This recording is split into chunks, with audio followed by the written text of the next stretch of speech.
Kita kedeku. Orang kedeku, orang sayang harta ni nak tolong khabar.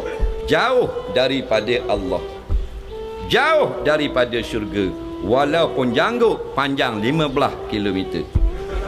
Walaupun dia pegang tasbih besar bola tenis. Walaupun mulut sentiasa basah subhanallah subhanallah subhanallah subhanallah subhanallah subhanallah. Walaupun pakai jubah hijau warna panjang lebih daripada tumit, turun daripada planet Mars sekalipun, tetapi kalau kedeku, kalau bakhil, jauh daripada syurga. Siapa khabar abang? Nabi SAW sebut dalam hadis, orang yang kedeku hartanya, sayang nak bersedekah, berkira dengan kawan-kawan, berkira dengan anak cucu sendiri, berkira dengan agama kita sendiri, maka orang ni jauh daripada Allah, jauh daripada manusia, jauh daripada syurga, dan dia hampir masuk ke dalam api neraka. Kalau tok guru, ustaz, kalau kedeku, jangan mengaji dengan dia. Suai. Faham tak?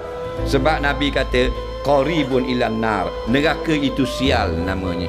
Orang yang Nabi sebut dekat dengan neraka, tak ada berkat kita nak mengaji. Siapa yang ekonominya mula menurun, paling nombor satu sekali mujarab, kuat menderma, akan maju balik bisnes. Tu je.